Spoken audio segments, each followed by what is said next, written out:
Bonjour Manouya. Aujourd'hui, je reçois Vaiana Giraud de la Maison de la Culture qui vient nous présenter une superbe exposition. Ça y est, rigole. Voilà. Non mais franchement, Vaiana, je sais, ça fait longtemps qu'on ne s'est pas vu. Elle est morte de rire. Elle dit bonjour Manouya en me regardant. Alors moi, à chaque fois, j'ai envie de dire bonjour Martine, mais c'est pas moi Manouya. Bon, vas-y Martine. Cette fois, c'est bon. Et ben, c'est parti. Tu viens nous présenter donc une exposition. Tout à fait. Je viens présenter l'exposition. Alors une exposition un petit peu particulière parce qu'on a toujours fait des expositions d'art à la Maison de la Culture. Et là, c'est une exposition qui s'intitule Centenaire 1914-1918, Mémoire de Tahitiens. Donc c'est la Grande Guerre. C'est la Grande Guerre et en fait c'est une exposition qui nous tient particulièrement à cœur pour plusieurs raisons. D'abord, on va pas en reparler de sitôt de la Grande Guerre parce que le bicentenaire, on n'y sera pas. Ah, ou alors bien l'idée, faudra refaire les listings. Ça va être compliqué. Et puis aussi parce que cette exposition-là est présentée sous un angle particulier qui est celui de la mémoire des Polynésiens qui sont partis à la guerre, pour soutenir l'effort de guerre. Et donc il y a énormément d'histoires particulières qui viennent s'intégrer dans la grande histoire, on va dire, et donc qui rendent cette exposition vraiment très sensible et très importante. Puisque soi-disant c'était la DER de DER. Tout le monde l'espérait sans doute. Et malheureusement, après, il y a eu la Deuxième Guerre mondiale. Ouais. Et donc, les Polynésiens se sont engagés? Alors, ils se sont pas engagés, c'est une nuance importante, ils ont été appelés. Alors qu'à la Seconde Guerre mondiale, c'était effectivement des volontaires. Par contre, à la première, ils n'ont pas eu le choix. Et donc, il y en a quasiment 1800 qui ont été appelés. Sur les 1800, il y en a près de 300 qui sont pas revenus. Donc, c'est des histoires, je pense, qui sont très ancrées dans les familles. Et douloureuses. Très douloureuses, effectivement. Il y en a dont tous les fils sont partis à la guerre, dont la moitié à peine sont revenus. Donc, c'est quelque chose, finalement, dont on entend très peu parler, mais qui est certainement très sensible dans de nombreuses familles que l'on connaît bien, des familles polynésiennes installées ici depuis très longtemps. Oui, puisque c'était en plus des jeunes hommes dans la fleur de l'âge. Ah oui, complètement, bien sûr. On n'en voyait que des gens capables pour la guerre, effectivement, qui étaient en bonne santé, qui étaient effectivement en mesure de résister à ça. Et du coup, ça a vraiment fauché toute une jeunesse polynésienne, avec en plus la grande douleur quand ils sont revenus, pour ceux qui sont revenus, de découvrir leur famille décimée, puisqu'entre-temps, il y avait eu la grippe espagnole. Et donc, quand ils reviennent... Il y a encore plus de morts que la guerre. Oui, sans doute. Et donc, quand ils reviennent de la Première Guerre mondiale, il y a quasiment personne pour les accueillir parce que la grippe espagnole a décimé tout le monde. C'était des familles entières qui mouraient. Donc je pense que c'est une accumulation de deuil et de manque et d'absence qui a certainement marqué terriblement beaucoup de familles ici. Donc finalement, en quelque sorte, ceux qui étaient partis se faire tuer à la guerre, mais qui ont échappé à la mort de la grippe espagnole. Voilà, mais pas forcément leur famille. Ouais. Mais en plus, sachant que les hommes qui reviennent de la guerre sont souvent traumatisés. Ils sont souvent traumatisés par ce qu'ils ont vu, ce qu'ils ont vécu. Alors après, tout le monde connaît un peu la Grande Guerre. C'était une histoire extrêmement sanglante, avec des morts par centaines de milliers, des équipements inadaptés. C'était ce qu'on appelait la chair à canon. Oui, la chair à canon. Les gens qu'on envoyait en première ligne pour pouvoir protéger les arrières. Oui, tout à fait. Et donc cette exposition, elle a vraiment pour objectif à la fois de présenter le contexte de la Grande Guerre. Donc il y aura des panneaux installés en salle Maurice Aveille qui sont des panneaux pour certains connus du public puisqu'ils ont déjà été exposés en 2016 dans le cadre de l'exposition des poilus tahitiens.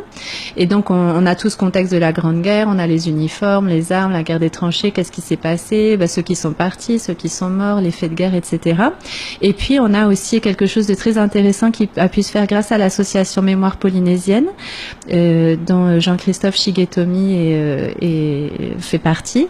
Et donc, cette association, c'est le travail d'ailleurs de Jean-Christophe, il a récolté des centaines de portraits de poilus tahitiens avec les livrets matriculaires, puisque maintenant on est à plus d'un siècle, à un siècle, donc les livrets sont accessibles. Et donc, les gens pourront venir consulter ces portraits et ces livrets qui retrace en fait toute l'histoire de ces personnes à la guerre. Donc on a vraiment où est-ce qu'ils ont combattu, leurs blessures, quand est-ce qu'on les a déplacés. C'est sur Internet? Alors c'est numérique, donc ça sera consultable au cyberespace et les familles pourront, sur demande écrite à l'association Mémoire polynésienne, demander à récupérer le portrait de leur ancien, en quelque sorte, avec son livret matriculaire. Donc ça peut permettre d'éclairer beaucoup de familles sur ce qu'ont fait leurs aînés à la guerre et quelque part combler des lacunes et des questions. Est-ce qu'il y a encore des Polynésiens qu'on a portés disparus et dont on n'a jamais retrouvé les corps? Alors, c'est vraiment lui qui pourrait répondre à cette question parce qu'il s'est vraiment plongé dans la vie de tous ces Polynésiens. Sans doute qu'il y en a eu. Il disait qu'il y en avait qui avaient été enterrés sous des mauvais noms, sous des mauvaises tombes, sous des mauvaises appartenances religieuses. Donc, je crois qu'il a fait un très gros travail aussi pour rectifier toutes ces choses-là. Après, il y en a pour qui, apparemment, on n'a pas de livret militaire. Donc, il y a certainement beaucoup encore de choses à découvrir et à apprendre. Et c'est vraiment l'objectif de cette exposition, c'est d'amener les scolaires, puisqu'il y a un très gros programme pour les scolaires dès la rentrée des vacances de septembre, mais aussi le grand public à se remémorer ce qu'a été cette guerre, qui est partie, comment ça s'est passé, et puis au travers donc des livrets, des portraits, des panneaux, mais aussi au travers de livres qui ont été commandés spécialement par la médiathèque.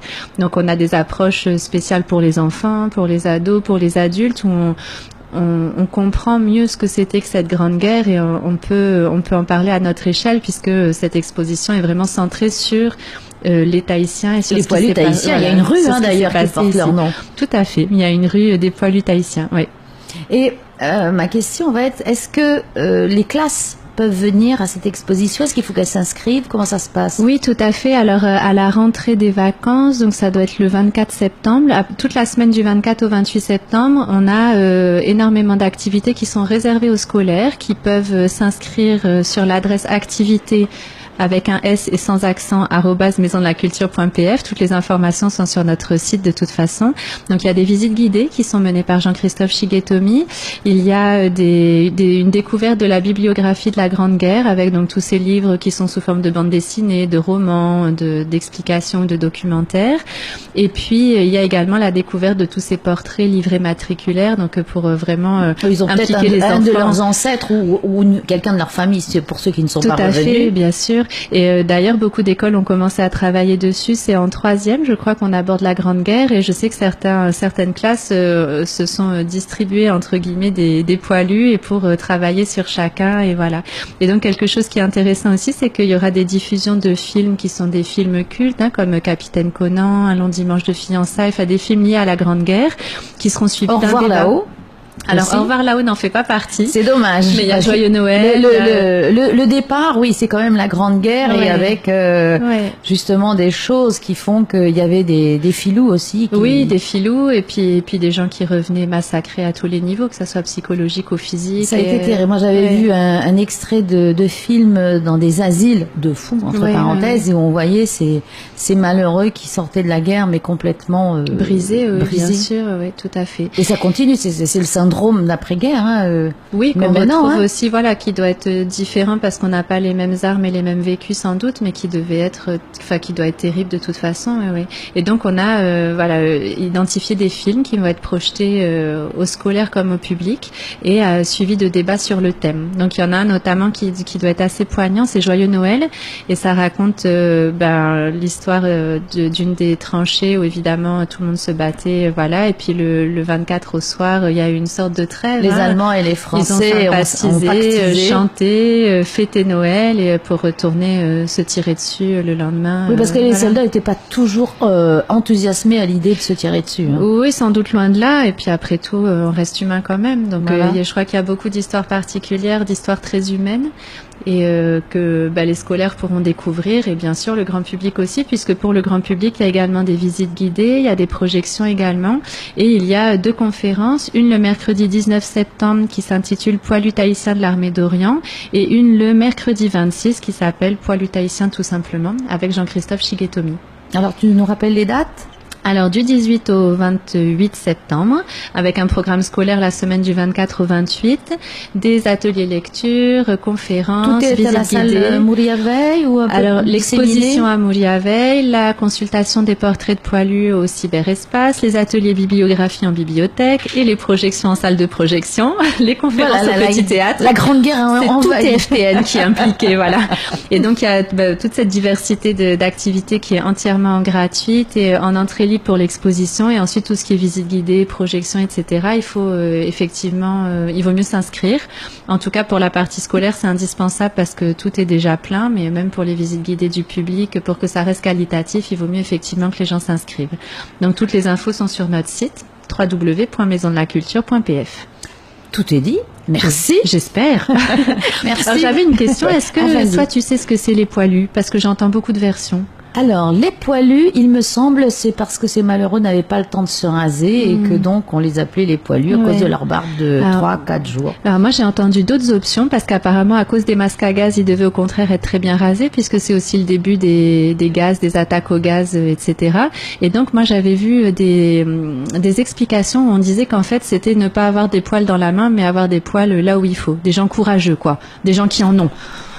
Alors j'aurais pas appelé ça des poils, moi, c'est pas, on dit, à l'époque, c'était qu'ils en avaient. Donc, il faut peut-être chercher des poils. Eh ben, écoute, on va se pencher sur, enfin, pas trop quand même, se pencher trop sur la question. Je ne sais pas, ça dépend de quoi nous parlons, ma chère Vaiana. On parle de courage, bien sûr. Ah bon, pas de poils. Courage. Mais tu viens coquine, dis donc. Mais pas du tout. Bon, il va falloir se renseigner. Parce que donc, voilà. Eh ben, ceux qui ont la solution, vous pouvez écrire tout de suite à la Maison de la Culture. Ah, j'allais dire à Taoui FM. aussi, allez, voilà, ceux qui ont la réponse, vous pouvez nous donner la réponse sur Taoui FM et écrivez, on vous répondra. Voilà. Mais on ne vous montrera pas. Non, c'est sûr. Merci Vaiana. Merci beaucoup. Taoui FM.